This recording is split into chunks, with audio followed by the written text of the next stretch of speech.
come to this show and let's enjoy it. Let's celebrate the 25 years, you know. We genuinely are Happy really days. really happy to be back. It's been far too long. It feels like a part of our DNA. Yeah. Greece, you know, really. You know how to kill the murder of love. Certain just ain't enough. You know how to kill the murder of love. Dying just ain't enough. You know how to kill, destroying the love. Dying just ain't enough. I think all of the ones you just mentioned, really. It's just like... I think in Greece, for me, one of the highlights is when we played the Lυκαβηττού Theatre in 2003, I think, or 4 maybe. That was a pretty incredible moment.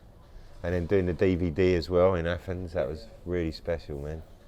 But there's so many. I mean, I think for me, a lot of the big things is when we finish a song that we love, and it's taken a lot of time to make. That's really probably for any artist, isn't it? The moment where you're like, for a year or two. you know, You where finally realise it's done. yeah, where you feel good. The best you probably ever feel is either doing a show that is really like incredible or finishing a song, you know. Yeah.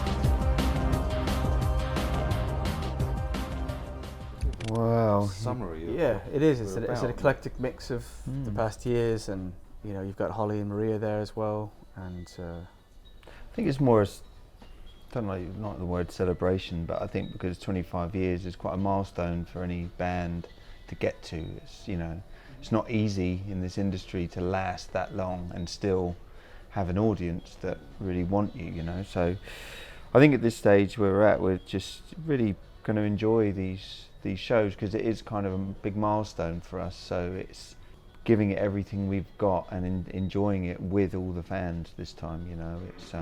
It's a real release, and I don't want to use the word fun, but hopefully it will be an enjoyable experience for everybody, you know. I'm playing a lot of the songs that we haven't played for quite a few years. We're going to be playing on Friday night, you know. So for us as well, it's as much of a as enjoyable because we played the full version of Again in Paris in May, and we haven't played it for maybe 8 or 9 years, and it felt great, you know. It felt really like just a wonderful moment for us as well as the fans to be able to play this song because it's a pretty, you know, pretty out there song, you know. So it's a real trip, the set. So, you know, for us as the musicians, we're just looking forward to getting lost in that trip ourselves and taking the audience with us, you know. yeah, and then the venue, that in itself is... Yeah, the venue's going to help, I think.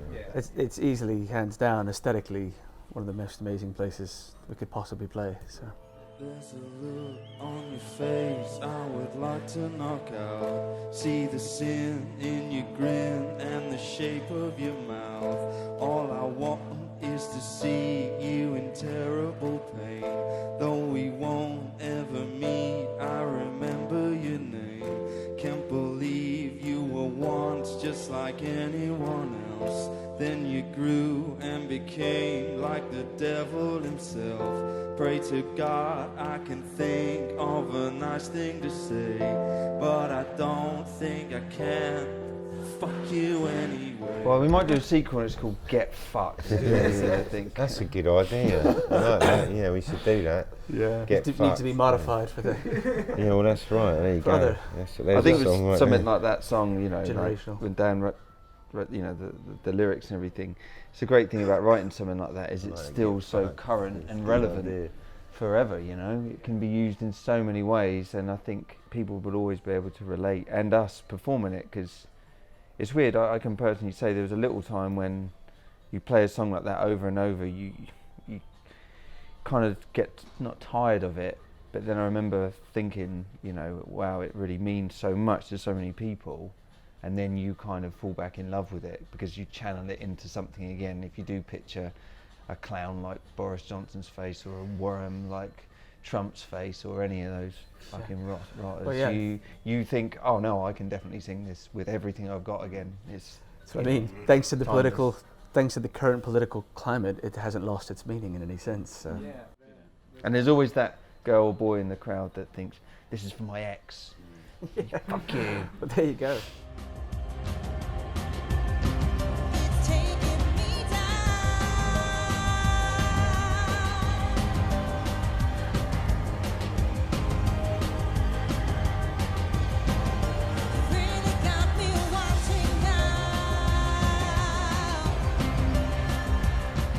Artists generally reflect the social and political climate, you know, of the times, always from the beginning of time. That's what artists do generally, and musicians and film and all of that stuff reflects, you know, what's going on. I think that's just the way it is, you know.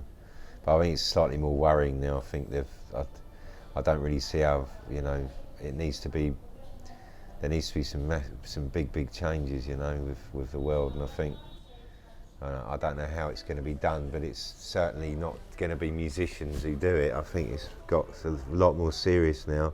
But I think it's important for everyone to shout and everyone to, you know, try and make change, you know. But I think we're also there to actually give people a bit of time to forget about all that shit as well, and come to a gig and just celebrate that there's other things, you know, that are really powerful in the world, and, you know, and it's not all about those scumbags that are kind of, you know, running things. You know, there's some positive stuff out there. You know, it's good. A couple of hours of just celebration and music is very important.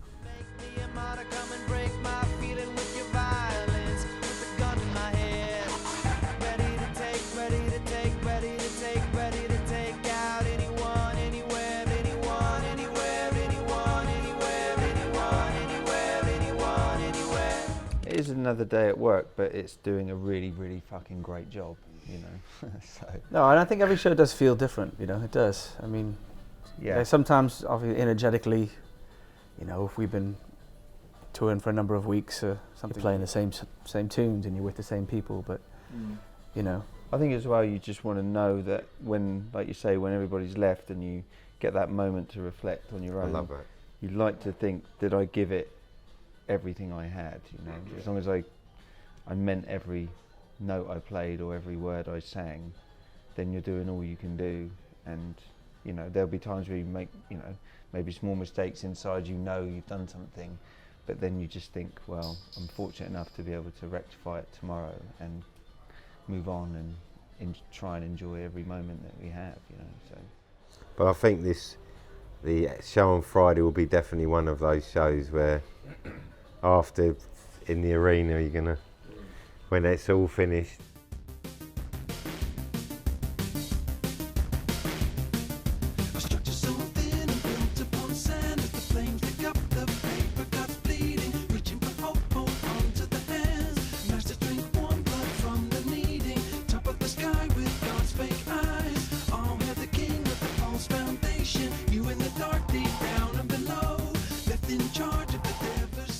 Not the less stressful job in the world. It's actually very stressful with what goes on behind. I think it's all the stuff that goes on behind the show is what mounts up as there's so much pressure behind everything we do, you know.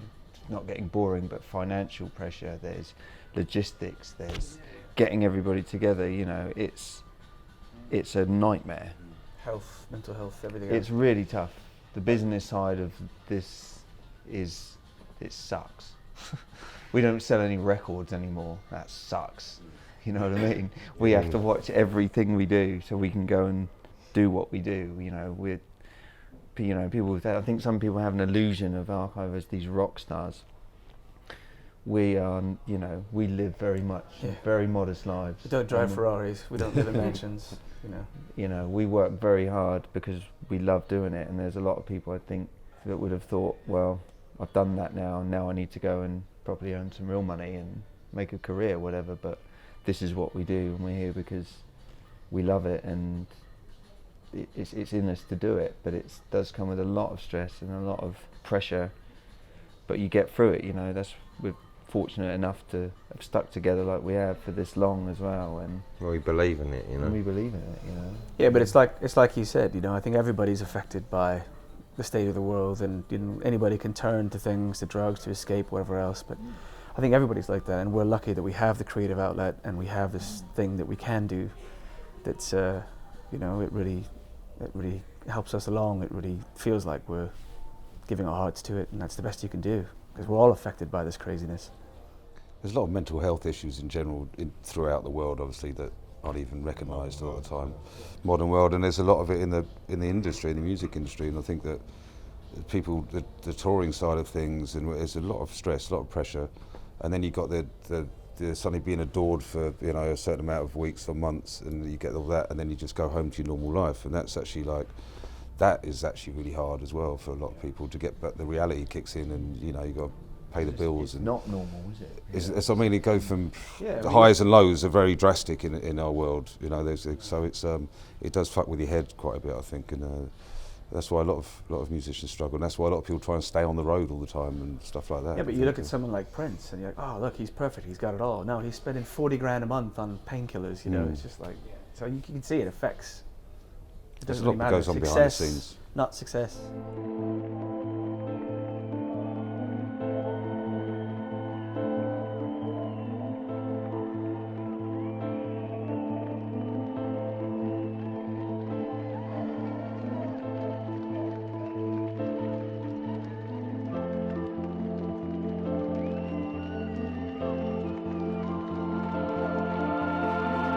Ghostbusters, Ray Parker Jr. Oh man, there's so many where I'm just like listening to music some nights, and you know, you hear a song like a blues song, you don't know what love is, and you just listen to the lyrics, and I'm just fucking floored. And I don't know, it just depends on the mood, you know, and it depends on the day, because I think we all have moments where we at late at night put the headphones in, and then you might listen to something. What song would fit in our set though, if you had to choose one? If I had to choose a song, I'd swap. I could easily swap. Get rid of Woman. A lot of the yeah, that's what I mean. A lot of the like songs on our woman. second album, I'd swap quite happily. Yeah. And I mean, A Day in the Life of the Beatles would be a pretty cool song to have written, wouldn't it? I wish I'd written Wichita Linesman. Jimmy Webb, one of the best songs to me. There's too many, man. I'm still sticking with Ghostbusters. There's too many, and it changes every day. There's too many great songs out there.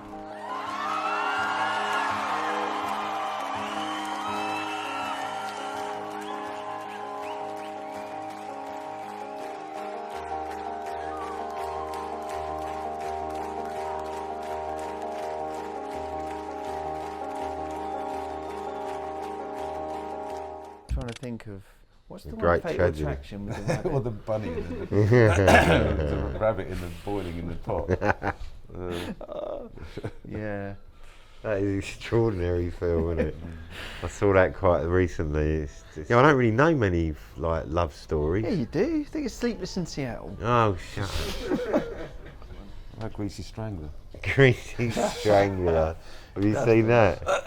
That's not a love story, is it? No, but I don't know, it's not. No, far from it. Not sure what it is. It is a love story. It is. What Because is they it? both love the same woman. Yeah. I can't even father remember. and I didn't get past a really odd. We end up watching some very strange films on the tour bus, you know. Thanks, Dave. He's good at that. Yeah. We probably haven't answered your question there, but Difficult one. That. Yeah, so.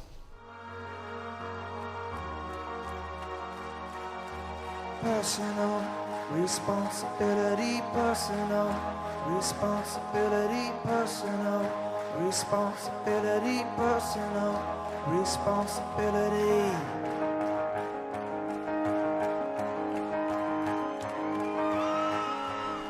And that T-shirt is fucking hard. I know, I love it. It's great. Yeah, thank you, man. Make me a martyr, come and break my feeling with your violence. With a gun to my head, ready to take, ready to take, ready to take, ready to take out any